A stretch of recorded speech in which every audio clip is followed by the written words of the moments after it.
Hello, everyone, and welcome back to Dolphin Song by Lawrence and John.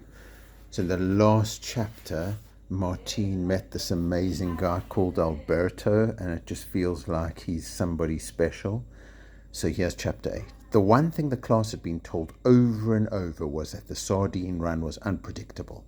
It was a natural phenomenon, and natural phenomena were not in the habit of organizing their timetables to suit school trips or reporters with deadlines or tourists on expensive sardine run package tours. The sardines responded to subtle changes in water temperature, and if the temperature didn't spur them to make a move, sometimes they didn't run at all. Every day, Mr. Manning radioed the Sharks board in KwaZulu-Natal to check if there were any sightings, and every day he came away disappointed. His disappointment was nothing compared to that of the children. They'd heard so much about the sardine run that their expectations were sky high. The majority of them had not bothered to read Miss Faulkner's notes on the voyage and had imagined themselves on a cruise ship like the famous QE2 with sun lounges and jacuzzis and plenty of time to nap beside the pool in their swimwear. Even those who had glanced through the notes had thought of the trip as a vacation from schoolwork. The reality was a little different. The sea kestrel had more in common with a fishing trawler than a luxury liner. There were no sun lounges, drinks with umbrellas in them, seafood buffets, or other cruise ship luxuries. There were bare boards and bare essentials only. As for getting a holiday, the children found that the opposite was the case. Curricle Junior was an echo school, which meant that there was a strong emphasis on the environment in lessons, and Miss Faulkner and Mr. Manning were determined that not a moment of the 10-day voyage would be wasted. From morning till night, the class were kept busy with conservation projects. They identified migrating seabirds or collected jars of seawater and examined their contents under microscopes for traces of things like phytoplankton. Phytoplankton is phosphorescent, explained Mr. Manning. That means it glows in the dark. It looks like fairy floss under the moonlight. Dolphins and whales swim through it, and it coats their bodies like a film. If you see them playing in the waves at night, it looks as if they're outlined in silver. Martine was so entranced by this that she spent the next few evenings running back and forth on the deck to check if there were any fairy floss dolphins leaping alongside the ship, but none appeared. She cornered Mr. Manning one afternoon to ask him why dolphins and whales beached themselves. Mr. Manning was not a man who did anything speedily, and it took him a while to answer. He removed his spectacles, which had a chipped lens and a broken arm. He had mended himself with yellow insulation tape and wiped sea spray off the lenses. To be honest, Martine, he said, it's a bit of a mystery. Sometimes it has an obvious cause, such as dolphins being wounded by fishing gear or bite wounds from sharks or being ill. But when large numbers of dolphins and whales are involved, it's not that simple.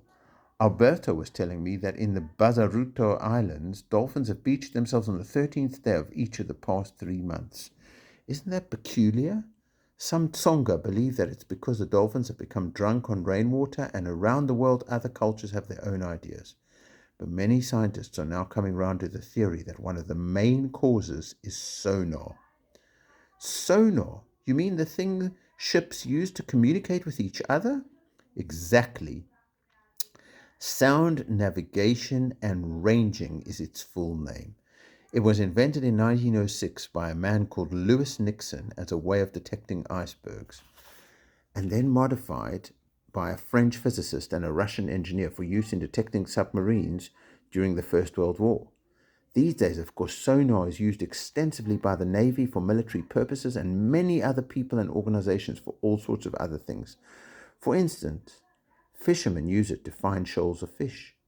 The sea kestrel was steaming through the waves in response to a supposed sardine run sighting, and Martine and Mr. Manning moved back from the railings to avoid the flying spray. I don't understand, said Martine. Why would that cause dolphins and whales to want to escape the sea? Well, you see, whales and dolphins use a kind of sonar to locate prey and find their way around the oceans. It's known as echolocation. Scientists fear that the low-frequency active sonar used by the Navy disorientates and confuses them. It sweeps the ocean like a sort of floodlight, and the sound it gives off can carry up to 100 miles and be as loud as a fighter jet at takeoff. In some cases, it can cause whales to surface too quickly. leading to a fatal condition similar to the bends in human beings. They get gas bubbles in their organs, their brains bleed. Sometimes the sonar is so deafening that it bursts their eardrums. A few years ago, LFA testing in the Bahamas was found to be responsible for the stranding of 16 whales, 7 of which were found dead. There have been numerous similar incidents across the planet, often when there have been naval exercises in the area. The total number of cases runs into thousands. 300 dolphins in Zanzibar, 130 pilot whales in Tasmania, 68 dolphins in Florida. He polished his glasses again. This is not a very cheerful subject, is it? Why are you so interested in it anyway? Have you seen any beach dolphins? Martine gave him an angelic smile. She was not about to tell the conservationist about her experience with a dolphin in Cape Town. I just love dolphins. Then I'll tell you some nice things about them, Mr. Manning said. Their pointed snout is called a rostrum. Did you know that? And have you heard that dolphins know each other's names? Isn't that wonderful? Each one of them has its own signature whistle. Martine was intrigued, but before she could ask another question, a cry went up. The sardine run! We've found the sardine run! Every person not engaged in the sailing of the ship converged on the starboard edge, but there were no sardines to be seen. Instead, it was as if the sea kestrel was entering a bizarre weather system. Oddly shaped clouds were scudding across the sky, and tufts of spray were kicking up randomly. This is a sardine run, said Luke, distinctly unimpressed. This is what we've come all this way for? Sardines aren't even visible. Be patient, counselled Mr. Manning. Wait till we get up close. Mind if I take a nap? Luke said under his breath, and Lucy sniggered. Martine stayed staring hopefully ahead, watching for dolphins. The ship forged through the waves. At length, the curious clouds resolved themselves into birds. Hundreds and hundreds of Cape gannets and cormorants, all dive-bombing the sea. Then she spotted the sardines. Seen from above, they looked like an immense silver oil slick. So dense was the shoal, and so closely did the flashing fish swim together, that it was as if they were being directed by an invisible conductor. A whale sliced slowly through the middle of the silver symphony, chomping sardines as it went. The dolphins came next, several hundred of them. They converged on the shoal at blinding speed and worked like sheepdogs to corral a mass of sardines into a tight ball, on which they proceeded to gorge themselves. That's what's known as a bait ball, explained Mr. Manning, who was practically levitating. He was so excited. The children were awestruck. Even Luke and Lucy were silent with wonder. Martine realized that her mouth was hanging open. The sea kestrel anchored within sight of the beach, although the sand could not be seen for the crowds pouring down to the water. As the sardine shoal entered the shallows, the human tides tore into the sea, shouting and squealing, to fight over the feast with the birds. There were children with plastic buckets, men with nets, pots, pans, and even wheelbarrows, and women scooping sardines into the skirts of their dresses and handbags. It was pure frenzy. Then, just as suddenly as it had started, it was over. The sardine shoal dropped out of sight, and the whirling birds moved on. Only the dolphins remained, sated now, but still milling around the ship as if they were waiting for something. Martine, said Mr. Manning, could you do me a favor and fetch my binoculars from the prow? I left them on the bench close to where we were talking. Martine was too overwhelmed to reply, but she nodded and wandered unsteadily towards the front of the ship, trailing her fingers along the rails. She was halfway there when she noticed that some 30 dolphins had separated from the pod and were moving along the side of the sea kestrel in the same direction she was. When she reached the prow, they congregated below her. The ship was at anchor, so Martine put the binoculars to her eyes and leaned over the rail to study them. She wondered what they were up to.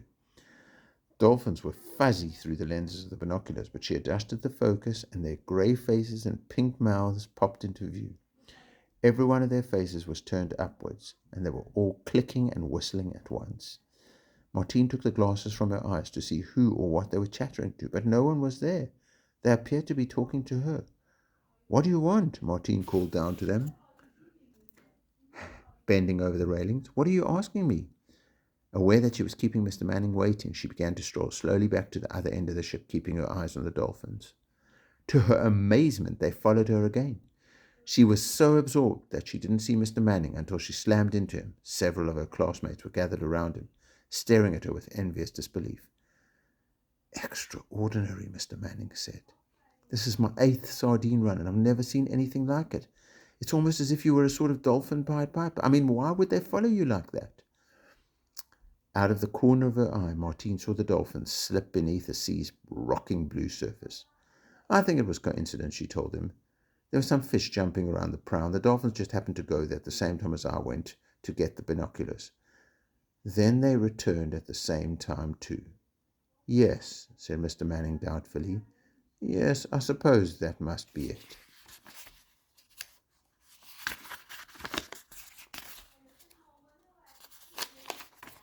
Right, that was quite a chapter. So Martine and the children actually got to see the sardine run.